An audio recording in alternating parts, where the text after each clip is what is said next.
Hello everyone. Last class हम लोगों ने एसिडिक स्ट्रेंथ स्टार्ट किया था, ठीक है, जिसमें मैंने आप लोगों को कुछ क्वेश्चंस कराए थे, कुछ ऑर्डर बताया था कि कैसे एसिडिक स्ट्रेंथ निकाली जाती है। तो मैं पहले आपको थोड़ा सा बेसिक बता देता हूँ, क्योंकि आज अपन स्टार्ट करेंगे एरोमेटिक एसिडिक स्ट्रेंथ, यानी एरोमेटिक जो कंपाउंड होते हैं उनकी एसिडिक स्ट्रेंथ कैसे कैलकुलेट की जाए ये हम देखने जा रहे हैं। ठीक, तो सबसे पहले देखो, मैंने आपको बताया था कि acidic strength is directly proportional to minus I and minus M. यानी किसी एसिड में अगर माइनस आई ग्रुप लगा है या माइनस एम ग्रुप लगा है तो उसकी एसिडिक स्ट्रेंथ ज्यादा होगी, ठीक है। और एसिडिक स्ट्रेंथ डिक्रीज करती है, इनवर्सनली प्रोपोर्शनल होती है। Acidic strength increases when the substance contains minus I और minus M. Acidic strength decreases when substance contains plus I plus M and hyperconjugation. अगर किसी एसिड में ये इफेक्ट हो रहा है, प्लस आई ग्रुप लगा हुआ है, प्लस एम ग्रुप लगा हुआ है और हाइपर कॉन्जुगेशन वो दिखा रहा है, तो वो आपका एसिडिक स्ट्रेंथ कम दिखाएगा। हाइपर कॉन्जुगेशन के लिए हम अल्फा एच देखते हैं, तो अल्फा एच मतलब डबल बॉन्ड कैटायन, कार्बोकैटायन या कार्बन फ्री रेडिकल, उसके पास कोई sp3 कार्बन हो, उससे डायरेक्टली कोई sp3 कार्बन कनेक्ट हो रहा हो, तो मैंने आपको बताया था कि वो अल्फा कार्बन होता है और उस पर लगे हाइड्रोजन अल्फा हाइड्रोजन होंगे, ठीक है। तो एसिडिक स्ट्रेंथ अगर इंक्रीज करनी है तो माइनस आई या माइनस एम होना चाहिए। अब अगर मैं इन तीनों का ऑर्डर देखूं तो देखो, जहां पे माइनस एम होगा वहां सबसे ज्यादा एसिडिक स्ट्रेंथ होगी, फिर आता है हाइपर कॉन्जुगेशन, फिर आता है माइनस आई, ठीक है। तो माइनस हाइपर कॉन्जुगेशन बहुत कम देखने को मिलता है। वैसे ही सेम ऑर्डर होगा plus M plus hyperconjugation और प्लस आई। आपको मतलब ये ऑर्डर क्यों याद करा रहा हूं मैं, क्यों बता रहा हूं, क्योंकि जो एरोमेटिक एसिड की एसिडिक स्ट्रेंथ हम देखेंगे उसमें ये ऑर्डर फॉलो होगा। अगर रेजोनेंस हो रहा है यानी प्लस एम दिखा रहा है तो उसकी एसिडिक स्ट्रेंथ सबसे ज्यादा होगी, सबसे कम होगी। अगर उसमें हाइपर कॉन्जुगेशन हो रहा है तो रेजोनेंस वाले से एसिडिक स्ट्रेंथ ज्यादा होगी। और अगर प्लस आई है, प्योर प्लस आई ग्रुप है, तो उसकी एसिडिक स्ट्रेंथ इन दोनों से ज्यादा होगी, यानी किसी ग्रुप में प्लस एम लगा हो या प्लस एच सी। तो इस चीज को समझो कि पॉजिटिव वाले plus I plus M plus H C ये सब रहे तो ये आपके एसिडिक स्ट्रेंथ को डिक्रीज करते हैं, और माइनस आई माइनस एम ये सब रहा तो ये आपके एसिडिक स्ट्रेंथ को इंक्रीज करते हैं। तो जो अपन ने कल क्वेश्चंस किए थे उसमें कॉमन क्वेश्चंस थे, एरोमेटिक था, एलिफैटिक था, सारी चीजें थे। बट आज जो अपन करने जा रहे हैं वो सिर्फ एरोमेटिक होने वाले हैं, तो इसमें कुछ नए कॉन्सेप्ट्स आएंगे, उसे देखना। Aromatic acidic strength, aromatic acidic strength. अब एरोमेटिक एसिडिक स्ट्रेंथ में सबसे पहले हम बात करने जा रहे हैं बेंजोइक एसिड की। हम बारी बारी से पढ़ेंगे, पहले बेंजोइक एसिड पढ़ते हैं, फिर फिनॉल को पढ़ेंगे, ठीक है। वैसे तो आपको पता ही है कि बेंजीन रिंग पे अगर SO3H है, सल्फोनिक एसिड है, तो वो सबसे ज्यादा एसिडिक होता है। ये ऑर्डर्स आप लोग याद रखो दिमाग में, COOH उसके बाद आता है और उसके बाद आता है फिनॉल, तो ये आपका डायरेक्टली है। यानी ये ऑर्डर तो आपका हमेशा चलने वाला ऑर्डर है, जो हमने लास्ट क्लास में ऑलरेडी देख रखा है कि अगर सल्फोनिक एसिड है तो सबसे ज्यादा एसिडिक होगा, सल्फोनिक एसिड सबसे ज्यादा एसिडिक होते हैं, फिर आपके कार्बोक्सिलिक एसिड होते हैं और उसके बाद में फिनॉल होता है। अब देखो बेंजोइक एसिड, बेंजोइक एसिड मतलब COOH। अब बेंजोइक एसिड पे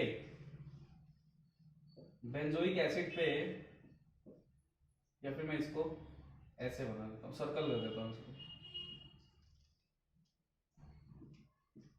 बेंजोइक एसिड पे कोई EWG लगा हुआ है, यानी माइनस आई माइनस एम लगा हुआ है बेंजोइक एसिड पे, तो उसकी acidic strength normal benzoic acid से हमेशा ज्यादा रहेगी, चाहे वो किसी भी पोजीशन पे हो, ऑर्थो पे हो, मेटा पे हो या पैरा पे हो, कहीं पे भी हो, नॉर्मल बेंजोइक एसिड से ज्यादा रहेगी। और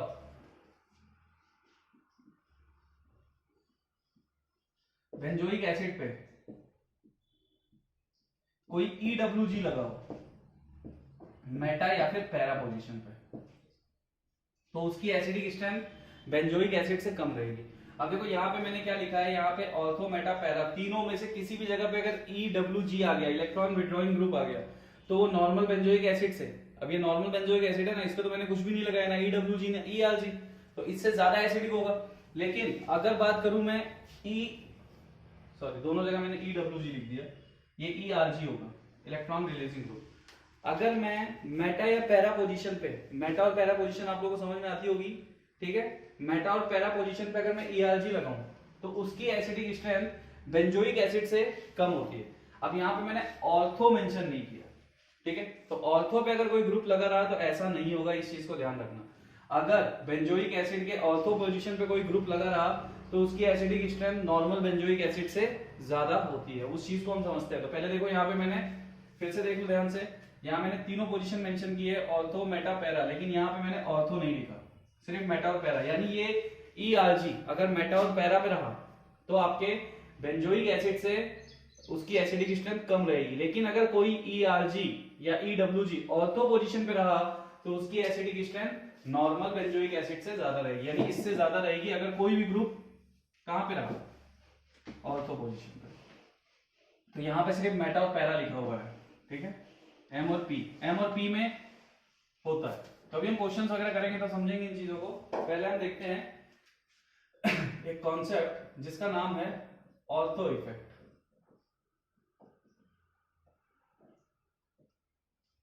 ऑर्थो इफेक्ट का मतलब क्या है, समझो इसे। बेंजोइक एसिड के ऑर्थो पोजीशन पे, ये पोजीशन होती है ऑर्थो, ये होती है मेटा, ये होती है पैरा।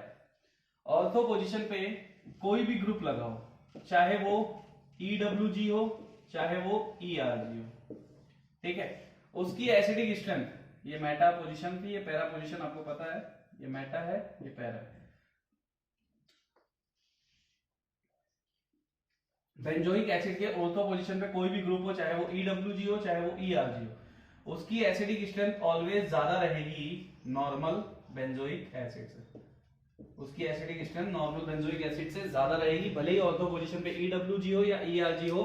इस इफेक्ट को हम बोलते हैं ऑर्थो इफेक्ट, ठीक है, यानी जब, और ये सिर्फ बेंजोइक एसिड में होता है, ठीक है, और किसी में नहीं होता, इसलिए मैंने साफ साफ हेडिंग डलवाई है बेंजोइक एसिड। हम जो पढ़ रहे हैं वो पढ़ रहे हैं कि बेंजीन रिंग पे COOH लगा हुआ है।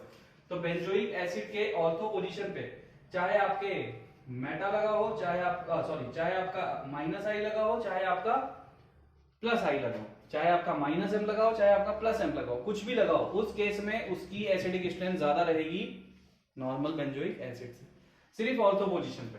अब जैसे मैंने अभी आपको क्या बताया, मैंने आपको भी एक चीज बताई है, ठीक है, तो ये वाला कॉन्सेप्ट आपको दिमाग में रखना, इसी को बोलते हैं ऑर्थो इफेक्ट। जब बेंजोइक एसिड के ऑर्थो पोजीशन पे कोई भी ग्रुप आ जाए तो उस ग्रुप के ऑर्थो पोजीशन पे होने को ही ऑर्थो इफेक्ट बोलते हैं, और उस ग्रुप के ऑर्थो पोजीशन से होने से उस सब्सटेंस की एसिडिक स्ट्रेंथ बढ़ जाती है। अब जैसे मैंने आपको बताया कि मैंने एक बेंजोइक एसिड लिया, बेंजोइक एसिड मैंने लिया है, इसके ऑर्थो पे मैंने EWG लगाया, मेटा पे EWG लगाया, पैरा पे EWG लगाया, तीनों में से कहीं पे भी लगाया, तो ये तीनों में से मतलब अलग अलग भी लगाओगे, एक मान लो पहले वाले में ऑर्थो पे लगाया, दूसरे में इसमें लगाया, तीसरे में इसमें लगाया, 3 स्ट्रक्चर, तीनों ही आपके ज्यादा एसिडिक होंगे नॉर्मल बेंजोइक एसिड से, नॉर्मल बेंजोइक एसिड से ज्यादा एसिडिक होंगे।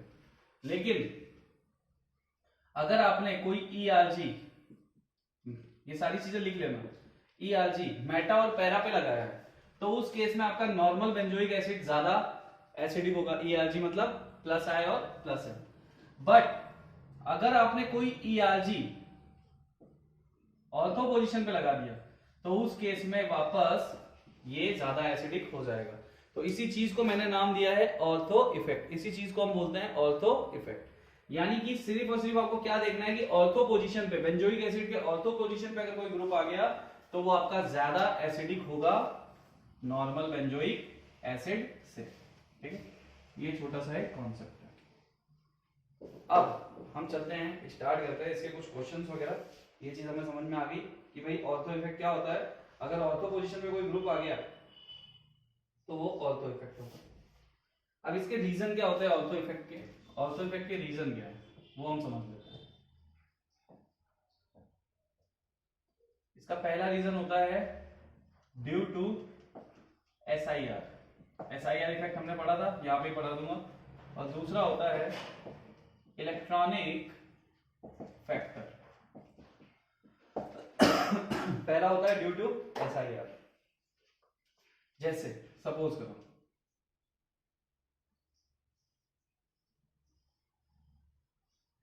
ये बेंजोइक एसिड है, इसके ऑर्थो पोजीशन में मैंने कोई ग्रुप लगा दिया जो कि एक बल्की ग्रुप है।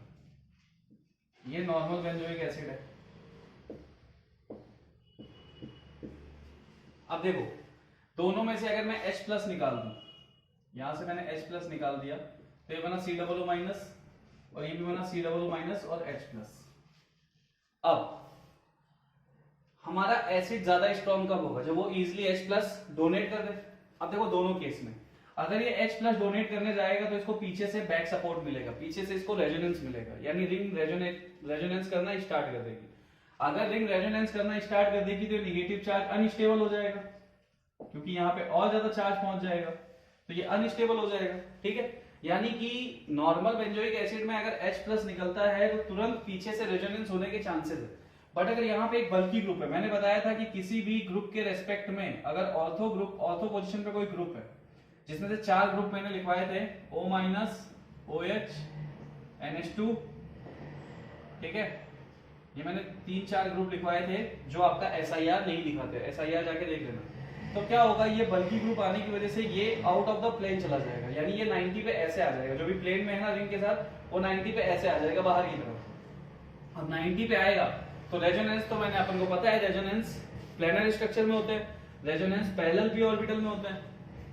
तो अगर ये ऐसे 90 पे आ गया तो पैरेलल तो रहेगा नहीं, तो यहाँ से रेजोनेंस होने के चांसेस कम रहेंगे और ये H प्लस इजिली रिमूव कर सकता है, यानी COO माइनस बनने में इसे कोई रोक टोक नहीं है, पीछे से इसे कोई सपोर्ट नहीं मिल रहा, पीछे से इसे कोई अनस्टेबिलिटी नहीं मिल रही।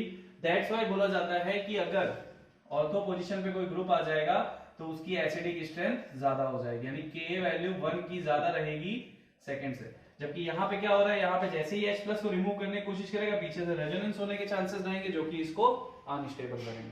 ठीक है, तो ये सिंपल सी चीज है। तो आपको क्या याद रखना है कि अगर किसी ग्रुप के रेस्पेक्ट में ऑर्थो पोजीशन पे कोई भी ग्रुप आ गया तो वो आपका ऑर्थो इफेक्ट दिखाएगा, और ऑर्थो इफेक्ट दिखाने वाले ग्रुप या ऑर्थो इफेक्ट जिस कंपाउंड में, जिस बेंजोइक एसिड में ऑर्थो इफेक्ट दिख रहा है वो आपका नॉर्मली ज्यादा एसिडिक हो जाएगा, इसमें कोई डाउट नहीं है।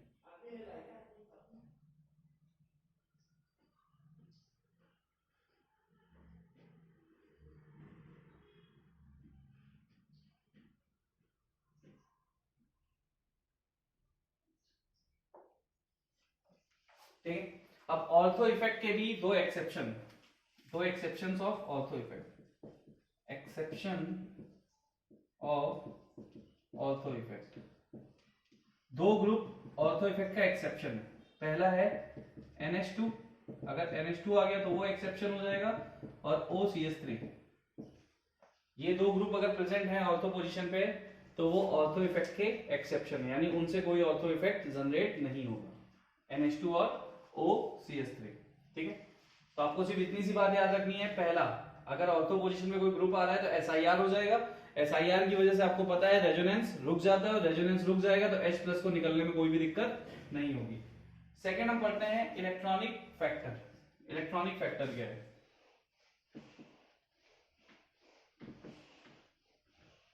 अब जैसे मैंने बताया कि 4 ग्रुप है वो आपके नहीं दिखाते, SIR नहीं दिखाते। फॉर एग्जांपल जैसे मैं लूं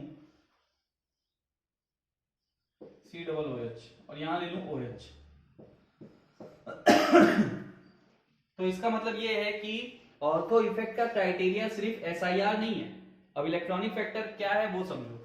जैसे मैं यहां से H प्लस फायर करवा दूं, COO माइनस बनेगा, मैं इसको एक्सपेंडेड फॉर्म में ले लूं, COO पार्शियल डबल बॉन्ड -1/2 -1/2, यहां लगा हुआ है OH। अब क्या होगा, यहां पे माइनस चार्ज और H, यहां पे इंट्रा मॉलिक्यूलर H बॉन्डिंग हो जाएगी, इंट्रामोलिकुलर H बॉन्डिंग हो जाएगी, और उसके साथ साथ 6 मेंबर्ड रिंग भी बन रही है, 6 मेंबर्ड रिंग भी बन रही है। तो इंट्रामोलिकुलर H बॉन्डिंग होने की वजह से ये आपका ज्यादा एसिडिक हो जाएगा नॉर्मल बेंजोइक एसिड से। सपोज पहला क्वेश्चन मेरा ये होता और दूसरा मेरा होता नॉर्मल बेंजोइक एसिड, तो क्या होता, के वैल्यू क्या होती, first is greater than second because of ortho effect, यानी ऑर्थो पे जो ग्रुप लगा है उसकी वजह से ज्यादा इफेक्टिव हो जाएगा, ज्यादा एसिडिक हो जाएगा। अब देखो OH आपका SIR नहीं दिखाता, लेकिन OH में जो हाइड्रोजन है वो इस नेगेटिव चार्ज है, ये देखो H है, तो ये H क्या करेगा इस ऑक्सीजन के साथ, भाई हाइड्रोजन बॉन्डिंग क्या होती है, when hydrogen forms bond with highly electronegative element like fluorine, oxygen, nitrogen, तो ये क्या करेगा इसके साथ बॉन्ड बना लेगा। सपोज NH2 भी होता, अगर यहाँ पे NH2 भी होता तो क्या करता, वो भी तो यही बॉन्डिंग ही करता, ठीक है, अट्रैक्शन होता ना उनके बीच में। तो अगर 6 मेंबर रिंग बन रही है, 6 मेंबर रिंग फॉर्म हो रही है, ठीक है, और इंट्रामोलिकुलर H बॉन्डिंग हो रही है, तो उसे हम बोलते हैं इलेक्ट्रॉनिक फैक्टर, यानी इलेक्ट्रॉनिक फैक्टर में हम इस चीज को देखते हैं। और ये जो H बॉन्डिंग हुई ये तो चलो एक बात अलग है, लेकिन ये एक्चुअल में क्या है, ये है इलेक्ट्रोस्टैटिक फोर्स ऑफ अट्रैक्शन, इसीलिए इसको नाम दिया गया है इलेक्ट्रॉनिक फैक्टर, ठीक है। तो ये चीज याद रखना। ऑर्थो इफेक्ट अगर सिर्फ बेंजोइक एसिड में दिखता है, इसका मतलब क्या होता है, इसका मतलब सिर्फ इतना सा होता है कि अगर ऑर्थो पोजीशन पे कोई ग्रुप प्रेजेंट है तो उसकी acidic strength normal benzoic acid से ज्यादा हो जाएगी। उसके रीजन क्या है, दो रीजन है, ड्यू टू SIR। SIR क्या होता है, किसी बल्की ग्रुप के ऑर्थो पोजीशन में कोई बल्की ग्रुप अगर प्रेजेंट हो तो वहां रेजोनेंस क्या होता है, रुक जाता है, और रेजोनेंस का रुकना ही आपका SIR होता है, स्टेरिक इनहिबिशन ऑफ रेजोनेंस, यानी स्टेरिक क्राउडिंग हो जाती है वहां पे बड़े बड़े ग्रुप आ जाते हैं। बड़े ग्रुप के आने की वजह से जो मेन ग्रुप होता है जो रेजोनेंस में पार्टिसिपेट कर सकता है वो आउट ऑफ द प्लेन चला जाता है, यानी 90 पे आ जाता है, और 90 पे आने के बाद वहां पे रेजोनेंस रुक जाता है।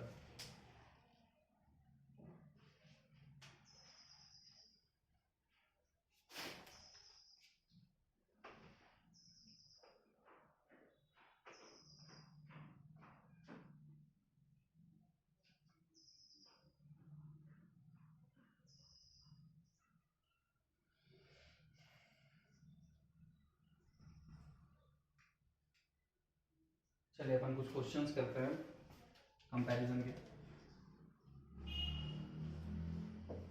तो इन क्वेश्चंस को आपको समझना है अच्छे से। ये मैंने लिया पहला स्ट्रक्चर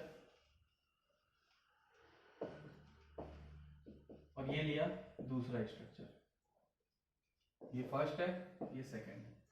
अब देखो दोनों बेंजोइक एसिड है और दोनों के ऑर्थो पोजीशन पे ग्रुप है, इसका मतलब इसमें भी ऑर्थो इफेक्ट लग रहा होगा कहीं ना कहीं, इसमें भी ऑर्थो, और इसमें मैंने बताया था, अभी मैंने आपको एक एक्सेप्शन लिखवाया है कि ये जनरली ऑर्थो इफेक्ट नहीं दिखाते, ये ऑर्थो इफेक्ट नहीं दिखाते।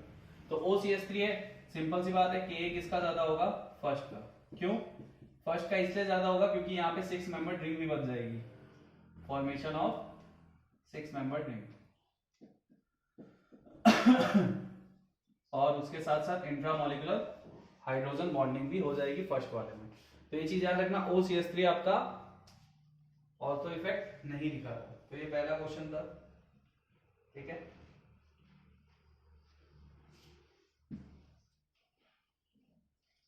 सेकंड क्वेश्चन में मैं क्या करता हूं, सेकंड क्वेश्चन में मैं यहां पे भी OH ले लेता हूं और यहां पे भी OH ले लेता हूं, ये फर्स्ट है सेकंड है। अब देखो इसमें अगर मैं कंपेयर करूं तो अगर यहां से 6 मेंबर रिंग बनने के चांसेस हैं तो यहां से दोनों साइड्स हैं, यानी यहां पे ज्यादा स्टेबिलिटी होगी, यहां पे ज्यादा चांसेस हैं इंट्रामोलिकुलर H बॉन्डिंग के। तो अगर मैं इसका ऑर्डर देखूं तो Ka ऑर्डर इसका क्या होगा, second is more acidic then one. अगर यहां से आपका इलेक्ट्रॉनिक फैक्टर काम कर रहा है तो इधर तो दोनों साइड से कर रहा है ना ऑर्थो इफेक्ट पे, तो सेकंड वाले का आपका एसिडिक स्ट्रेंथ ज्यादा रहेगा फर्स्ट वाले से। तो ऐसे ही हमें कंपैरिजन करने हैं। तो सिंपल सी बात है, ऑर्थो इफेक्ट जहां पे भी आएगा, ऑर्थो इफेक्ट जहां पे भी आएगा वहां एसिडिक स्ट्रेंथ ऑटोमेटिक ज्यादा हो जाएगी। अब ऑर्थो इफेक्ट में मैंने बता दिया कि NH2 और OCH3 ये आपके ऑर्थो इफेक्ट नहीं दिखाते, और SIR जो नहीं दिखाते वो मैं आपको ऑलरेडी पहले बता चुका हूं। तो ये एक चीज याद रखना है, सिर्फ बेंजोइक एसिड में ऑर्थो इफेक्ट हो गया तो उसकी एसिडिक स्ट्रेंथ ऑटोमेटिक ज्यादा हो जाएगी। अब हम काम करते हैं, हम कुछ क्वेश्चंस ऐसे करते हैं जिसमें ऑर्थो इफेक्ट मतलब जनरली हो, ठीक। तो हम कुछ क्वेश्चंस करते हैं। तो पहला क्वेश्चन मैं लेता हूं COOH, सेकंड है COOH ऑर्थो पे OH, थर्ड है COOH मेटा पे OH, एंड फोर्थ है COOH पैरा पे OH। ये चार स्ट्रक्चर है, हमें चारों का ऑर्डर देना है कि चारों में के ऑर्डर क्या होगा, थर्ड फोर्थ। हम बारी बारी से चेक करते हैं। ये नॉर्मल बेंजोइक एसिड है, ठीक है। यहाँ पे लग रहा है ऑर्थो इफेक्ट। अब ऑर्थो इफेक्ट तो है, बट ऑर्थो इफेक्ट के और साथ साथ क्या लग रहा है, तो देखो अगर OH की बात करें तो O पे होता है लोन पेयर, तो इसका मतलब ये दिखाएगा +M, लोन पेयर यहां जाएगा, रेजोनेंस होना स्टार्ट कर देगा, और दूसरा दिखाएगा -M, -I, और +M is always dominant over -I, तो यहाँ पे +M भी दिखा रहा है, but because of ortho effect इसकी एसिडिक स्ट्रेंथ ज्यादा है। यहां आ जाओ, यहाँ पे पैरा पोजीशन पे। अब एक चीज याद रखना, कोई ग्रुप के रेस्पेक्ट में अगर कोई पैरा पोजीशन पे है तो वहां पे रेजोनेंस नहीं होता, मतलब रेजोनेंस होगा, इन दोनों का आपस में कोई रेजोनेंस नहीं होगा। आप यहां से रेजोनेंस करवा के देख लेना, इसकी इलेक्ट्रॉन डेंसिटी COOH तक नहीं जाएगी, रिंग में रोटेट होकर वापस चली जाएगी। तो कोई ये बात याद रखना इस चीज को हमेशा कि कोई ग्रुप अगर मेटा पोजीशन पे है तो वो इससे रेजोनेंस में कभी भी पार्टिसिपेट नहीं करेगा। रेजोनेंस सिर्फ ऑर्थो और पैरा पोजीशन पे होता है। यहां देखो तो यहां से एक तो +M दिखेगा, एक -I दिखेगा, तो +M is dominant over -I, ये हो गया। तो देखो यहाँ पे एसिडिक स्ट्रेंथ मुझे निकालना है, तो सब में +M दिख रहा है, तो मेरा ऑर्थो इफेक्ट की वजह से सेकंड वाला सबसे ज्यादा एसिडिक हो जाएगा बिना सोचे समझे। सेकंड के बाद 1 के बाद, अब देखो यहाँ पे ये क्या दिखा रहा है, ये दिखा रहा है सिर्फ -I, और ये क्या दिखा रहा है, ये दिखा रहा है +M और -I, ठीक है।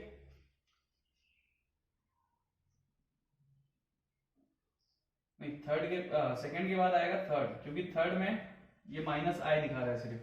फिर से बता रहा हूं, मेटा पोजीशन पे रेजोनेंस नहीं होता, इसलिए M मेटा पोजीशन पे ना रेजोनेंस होता है ना हाइपर कॉन्जुगेशन होता है। मेटा पोजीशन पे सिर्फ क्या होता है, सिर्फ इंडक्टिव होता है। तो ये -I दिखा रहा है, इसका मतलब -I स्टेबिलिटी इंक्रीज करेगा। अब इसमें आ जाओ, ये दिखा रहा है +M और ये है नॉर्मल, तो ये हो जाएगा फिर फर्स्ट, फिर हो जाएगा फोर्थ, ये ऑर्डर आ जाएगा। तो आपको ये चीजें देखो मैं पहले ही निकलवाना सिखा चुका हूँ कि -M +M ग्रुप कौन से है, कैसे देखे जाएंगे। अगर वो आपको अच्छे से आता है तो आपको कोई दिक्कत नहीं होगी।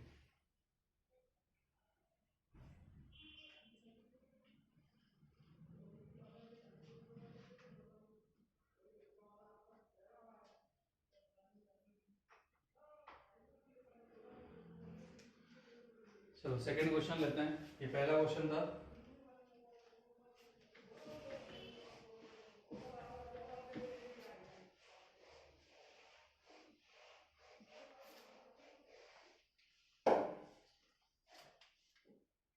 पहला नॉर्मल बेंजोइक एसिड, दूसरा ऑर्थो नाइट्रो बेंजोइक एसिड, तीसरा मेटा नाइट्रो बेंजोइक एसिड, और चौथा पैरा नाइट्रो बेंजोइक एसिड। चार आपके लिए मैंने चारों में अलग अलग जगह पे लगा दिया। देखो ये है नॉर्मल बेंजोइक एसिड, यहाँ पे है ऑर्थो इफेक्ट, ऑर्थो पोजीशन पे तो ऑर्थो इफेक्ट, ऑर्थो इफेक्ट के साथ NO2 -I और -M दिखाता है, -M is dominant over -I। Exception सिर्फ एक है, हेलोजन, हेलोजन का -I +M पे डोमिनेंट होता है। ये मेटा पोजीशन पे, तो यहाँ सिर्फ ये -I दिखा सकता है, क्योंकि मेटा पोजीशन पे ना तो रेजोनेंस होता है ना ही हाइपर कॉन्जुगेशन होता है। और यहाँ पे दिखा रहा है -M -I, और -M always dominant over -I। अब देखो यहाँ पे अगर मुझे ऑर्डर निकालना है तो सिंपल सी बात है यार, ऑर्डर में क्या होगा, जो ऑर्थो इफेक्ट वाला है वो ज्यादा होगा, ठीक है। तो मैं यहाँ पे देखूं तो सबसे पहले के वैल्यू क्या हो जाएगी, सेकंड की सबसे ज्यादा हो जाएगी, because of ortho effect. Ortho effect के साथ ये चीजें दिखा रहा है वो, बट ये चीजें तो ये भी दिखा रहा है, लेकिन ऑर्थो इफेक्ट होने की वजह से वहां पे ज्यादा है। इसके बाद इसके बाद देखो माइनस एम यहां लग रहा है, माइनस एम यहां लग रहा है, माइनस आई। माइनस एम स्ट्रक्चर को ज्यादा स्टेबल करेगा कि माइनस आई? Minus M. फिर आएगा फोर्थ, फिर आएगा आपका थर्ड, और फिर आएगा आपका वन। ये आपका सीधा सीधा के का ऑर्डर हो गया। याद रखो यहाँ पे सिर्फ माइनस आया, मैंने आपको पहले ही बता दिया डोमिनेंट हमेशा रहेगा मेसोमेरिक, फिर डोमिनेंट रहेगा हाइपर कॉन्जुगेशन, फिर डोमिनेंट रहेगा इंडक्टिव। तो सिर्फ माइनस आया है, यहाँ पे माइनस एम है, तो माइनस एम वाला तुम्हारा ज्यादा डोमिनेंट हो गया माइनस आई वाले से। देखो इसे जल्दी से।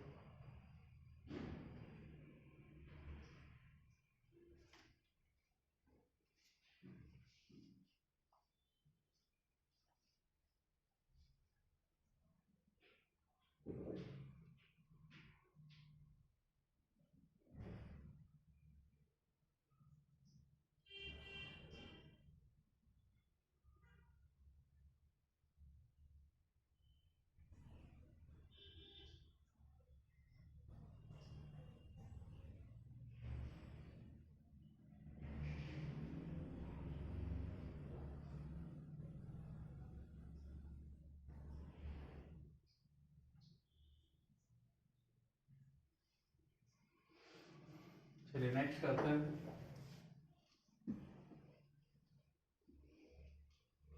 अब यहाँ पे सिर्फ ग्रुप चेंज करेंगे, अब ग्रुप चेंज करके देखेंगे क्या ऑर्डर है।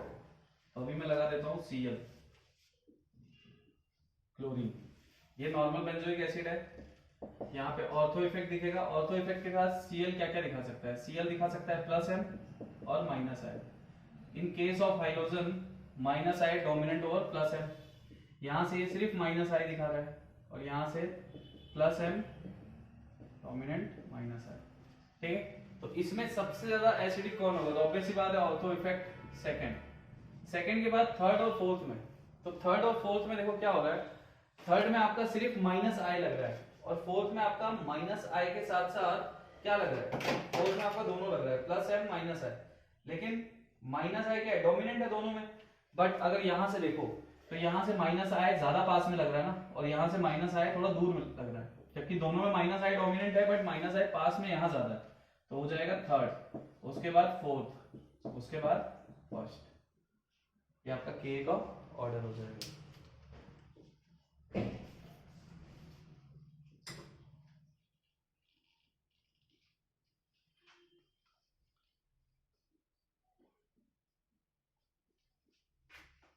डिस्टेंस देखा करो कि अगर सेम इफेक्ट जनरेट हो रहा है तो डिस्टेंस कहां पे कम है।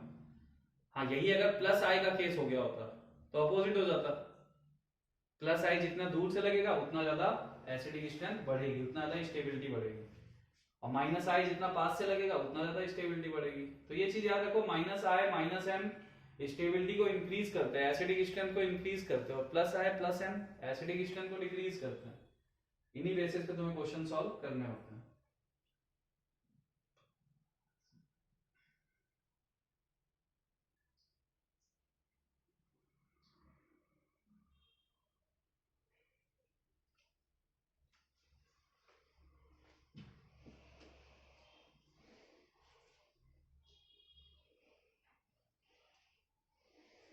नेक्स्ट है जिसमें मैं CH3 लगाऊंगा। CH3 क्या क्या दिखाता है ये तुम्हें पता होना चाहिए। यहाँ पे हो जाएगा ऑर्थो इफेक्ट। ऑर्थो इफेक्ट के साथ साथ ये क्या दिखाता है? ये दिखाता है प्लस आई और प्लस हाइपर कॉन्जुगेशन, और hyper conjugation is always dominant. यहाँ से ये सिर्फ प्लस आई दिखा रहा है क्योंकि मेटा पोजीशन पे ना तो रेजोनेंस होता है ना ही हाइपर कॉन्जुगेशन। रेजोनेंस और हाइपर कॉन्जुगेशन का मतलब क्या है? मतलब यहाँ से होगा लेकिन इस तक नहीं पहुंचेगा। किसी ग्रुप के रेस्पेक्ट में, किसी, ये चीज लिख लेना, किसी ग्रुप के रेस्पेक्ट में अगर मेटा पोजीशन पे कोई भी ग्रुप है तो वो उस ग्रुप के साथ ना तो रेजोनेंस में पार्टिसिपेट करेगा ना ही हाइपर कॉन्जुगेशन में, सिर्फ इंडक्टिव में पार्टिसिपेट करेगा। यहाँ पे क्या लग रहा है? यहाँ पे प्लस है और प्लस HC, और डोमिनेंट क्या है? Plus hyper conjugation. तो अब हमें देखना है, तो देखो मैंने बताया था कि ऑर्थो इफेक्ट कहीं पे भी आ जाएगा तो वो तो ज्यादा एसिडिक होने वाला है इन case of benzoic acid. Second is more stable. अब फर्स्ट, थर्ड और फोर्थ, तो भाई देखो मेटा और पैरा पोजीशन में प्लस आई वाले ग्रुप लगे हुए हैं, तो ये मैंने स्टार्टिंग बता दिया कि मेटा और पैरा पे रहेगा तो नॉर्मल बेंजोइक एसिड ज्यादा एसिडिक रहेगा। अब इन दोनों में से कौन ज्यादा एसिडिक है? इन दोनों में से कौन ज्यादा एसिडिक है? देखो प्लस आई और यहाँ पे काम कर रहा है प्लस हाइपर कॉन्जुगेशन, तो अच्छा डोनर कौन है? अच्छा डोनर होगा प्लस HC हाइपर कॉन्जुगेशन, क्योंकि ऑर्डर क्या बोलता है? M सबसे ज्यादा इफेक्टिव, फिर हाइपर कॉन्जुगेशन, फिर I। तो अगर माइनस M होगा तो माइनस M सबसे ज्यादा इफेक्टिव होगा, फिर माइनस HC होगा, फिर माइनस I। और अगर प्लस M होगा तो प्लस M प्लस HC और प्लस I, ये ऑर्डर रहेगा। तो ऑब्वियस सी बात है प्लस वाले तो एसिडिक स्ट्रेंथ को डिक्रीज करते हैं ना, तो सबसे ज्यादा मेसोमेरिक प्लस M वाला करेगा, उससे कम प्लस हाइपर कॉन्जुगेशन हो, सबसे कम इंडक्टिव वाला करेगा। तो यहाँ पे सिर्फ इंडक्टिव है, यहाँ पे हाइपर कॉन्जुगेशन है, तो लास्ट फिर आएगा थर्ड और सबसे लास्ट में जाएगा फोर्थ, यानी कि फोर्थ आपका सबसे वीक एसिड होगा, क्योंकि वहां पे हाइपर कॉन्जुगेशन है, वो अच्छा डोनर है, तो वो कंप्लीटली ERG की तरह वर्क करेगा, तो वो आपका सबसे लीस्ट एसिडिक होगा।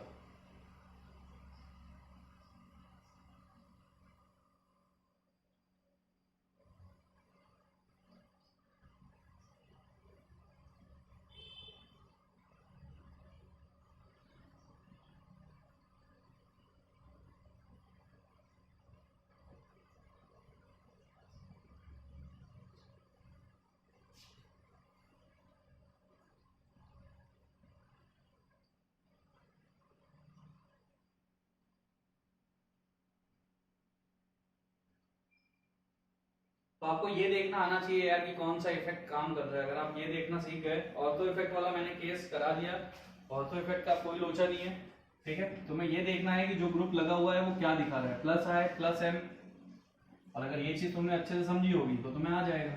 चलो नेक्स्ट क्वेश्चन करते हैं। यहाँ पे मैं लगाता हूँ NO2, अब इस बार ऑर्थो इफेक्ट नहीं रखते, यहाँ लगाता हूँ OCH3 और यहाँ लगाता हूँ Cl। ये क्वेश्चन मैंने ले लिया, ये नॉर्मल बेंजोइक एसिड, तो ये नॉर्मल है, K का ऑर्डर मुझे देखना है। यहाँ पे क्या है, ये दिखाता है -M और -I, ये दिखा रहा है, इस पे लोन पेयर होगा तो +M एंड -I, और सिर्फ हेलोजन के केस में -I डोमिनेंट होता है, बाकी हर केस में +M ही होता है। इसकी बात करूं तो ये दिखा रहा है +M, लेकिन डोमिनेंट है इसका -I, तो यहाँ पे जो इफेक्ट काम कर रहा है वो है -I, यहाँ जो इफेक्ट काम कर रहा है वो है +M, और यहाँ जो इफेक्ट काम कर रहा है वो है -M। -M होता है EWG, +M होता है ERG, और -I होता है EWG। तो EWG श्योर और श्योर EWG आपका क्या करेगा, एसिडिक स्ट्रेंथ को बढ़ाएगा। तो ये दिखा रहा है रेजोनेंस, तो रेजोनेंस वाला सबसे ज्यादा दिखाएगा, तो सबसे ज्यादा एसिडिक होगा सेकंड के बाद ये +M है, इसको साइड में कर दो, फिर आएगा फोर्थ नंबर, क्योंकि वहां पे -I है, क्लियर -I। अब फर्स्ट और थर्ड ये है ERG, ये नॉर्मल, तो फिर आएगा नॉर्मल बेंजोइक एसिड, क्योंकि हमने स्टार्टिंग में देखा है कि ERG कहां लगाओ तो नॉर्मल बेंजोइक एसिड ज्यादा एसिडिक होगा, या EWG कहां लगाओ तो वो होगा। फिर आएगा थर्ड। तो अब इस टाइप के क्वेश्चन अगर तुम्हारे सामने आते हैं बेंजोइक एसिड के, तो यार तुम अब शायद सॉल्व कर लोगे इसे, ठीक है। तुम्हें सिर्फ ये निकालना होगा कि वहां पे जो ग्रुप है वो ग्रुप क्या दिखा रहा है, कौन सा इफेक्ट दिखा रहा है। अगर तुमने इतना सीख लिया, इतना निकाल लिया, तो क्वेश्चन ऑटोमेटिक सॉल्व हो ही जाएगा।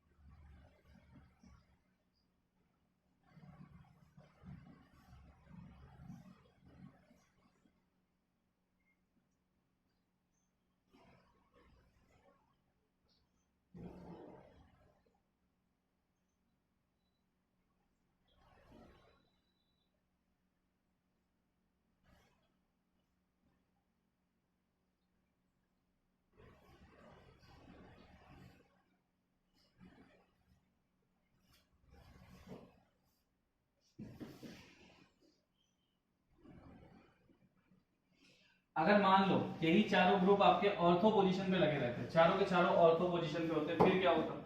अगर चार डिफरेंट ग्रुप ऑर्थो पोजीशन पे आ जाए, जैसे मैंने पहले NO2 ले लिया, यहाँ पे Cl ले लिया, और यहाँ पे OCH3 ले लिया, ठीक है, तो हम क्या करते हैं, फिर ऑर्थो इफेक्ट अगर सारी जगह पे सेम है तो ऑर्थो इफेक्ट को नेग्लेक्ट करो, सिर्फ देखो वहां पे लग क्या रहा है। तो ये लग रहा है -M -I, यहाँ पे लग रहा है +M, पर इसका -I डोमिनेंट होता है क्योंकि ये हेलोजन का केस है।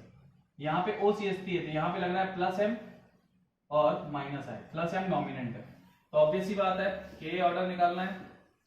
Again second is more stable, उसके बाद आएगा थर्ड, उसके बाद आपका प्लस एम है ऑर्थो पोजीशन पे, लेकिन ये ग्रुप आपका ऑर्थो तो दिखाता नहीं है, ऑर्थो इफेक्ट नहीं दिखाता, तो फिर आपका आएगा नॉर्मल बेंजोइक एसिड और फिर आपका लास्ट में आएगा O।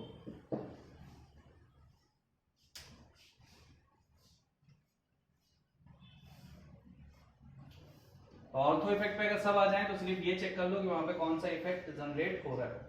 माइनस वाला हो रहा है तो एसिडिक स्ट्रेंथ बढ़ेगी, प्लस वाला हो रहा है तो एसिडिक स्ट्रेंथ घटेगी।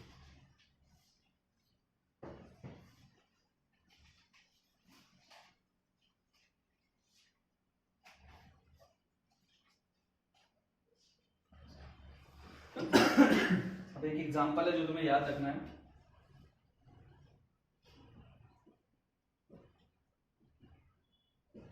ऑर्थो पोजीशन पे CH3 लगाओ, पैरा पोजीशन में फ्लोरीन लगाओ, तो अब इसमें थोड़ा कंफ्यूजन हो जाता है, बट याद रखो कि ये ऑर्थो इफेक्ट दिखा रहा है और यहाँ पे कोई ऑर्थो इफेक्ट नहीं है। यहाँ पे क्या है, सिर्फ और सिर्फ माइनस आई जो कि डोमिनेंट है प्लस एम पे, तो ठीक है। उस केस में हमेशा एक चीज याद रखना कि ऑर्थो इफेक्ट वाला ज्यादा एसिडिक होगा, भले ही वो आपका क्या है, भले ही वो आपका ERG क्यों ना हो। ये ERG है, ये EWG की तरह काम कर रहा है, बट फिर भी आपका एसिडिक स्ट्रेंथ किसका ज्यादा है, फर्स्ट वाले का। ठीक है, तो ये कुछ क्वेश्चंस थे बेंजोइक एसिड के जो इंपॉर्टेंट थे, इन्हें आप लोग अच्छे से सॉल्व करो और समझो। इफेक्ट निकालना जितना अच्छे से समझ जाओगे उतना ही ज्यादा इजी होगा। अब मैं तुम्हें एक चीज बता देता हूँ, अल्कोहल के केस में, अल्कोहल के केस में यानी फिनॉल के केस में कोई ऑर्थो इफेक्ट नहीं होता, सेम टाइप का क्वेश्चन होता है, सेम टाइप की चीजें होती है, उसमें किसी भी टाइप का ऑर्थो इफेक्ट नहीं होता, उसमें सिर्फ हमें ये देखना होता है। सेकंड केस हम लेते हैं फिनॉल, फिनॉल मतलब बेंजीन रिंग, उस पे लगा है OH। अब बेंजीन रिंग उस पे OH लगा, इस पे कोई EWG लगा दो तुम किसी भी पोजीशन पे, ऑर्थो मेटा या पैरा, इसमें ऑर्थो इफेक्ट नहीं होता, तो वो ज्यादा एसिडिक रहेगा नॉर्मल फिनॉल से, और नॉर्मल फिनॉल ज्यादा एसिडिक रहेगा अगर फिनॉल पे ERG लगाओ किसी भी पोजीशन पे, ऑर्थो मेटा या फिर पैरा। तो ये एक छोटा सा कॉन्सेप्ट है जिससे अल्कोहल वाले क्वेश्चन भी इजीली सॉल्व हो जाएंगे। कुछ नहीं करना तुम्हें, सिर्फ इतना देखना है कि कहाँ पे क्या लगा हुआ है। अगर EWG लगा हुआ है तीनों में से किसी भी पोजीशन पे, तो उसकी एसिडिक स्ट्रेंथ नॉर्मल फिनॉल से ज्यादा रहेगी, और ERG लगा है किसी भी पोजीशन पे तो उसकी एसिडिक स्ट्रेंथ नॉर्मल फिनॉल से कम रहेगी।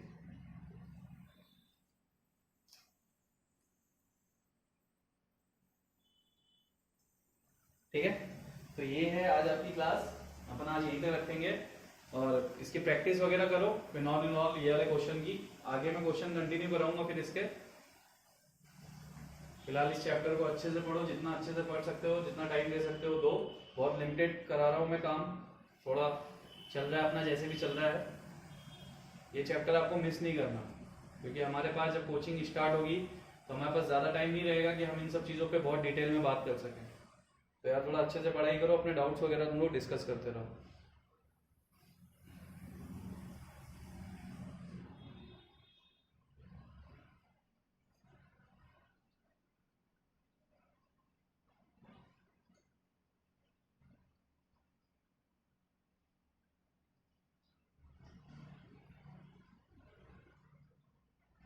फिनॉल के क्वेश्चन में कोई दिक्कत नहीं होने वाली। फिनॉल के क्वेश्चन में सिर्फ ये देखना है कि EWG लगा है या ERG।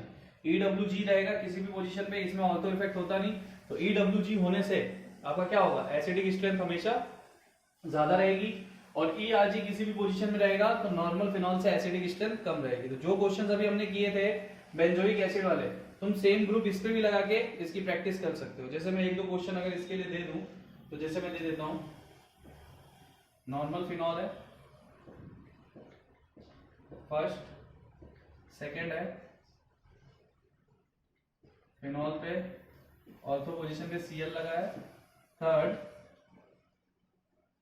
फिनॉल पे मेटा पोजीशन पे Cl लगा है, फोर्थ फिनॉल पे पैरा पोजीशन पे Cl लगा है। इन चारों को आपस में कंपेयर करना। फिर दूसरे केस में क्या करना, NO2 लगाना सारी जगह पे। तीसरे केस में CH3 लगाना जहां जहां पे Cl लगा हुआ है।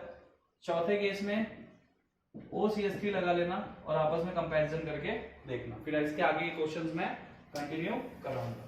तो आज आपको इतना सा काम करना है।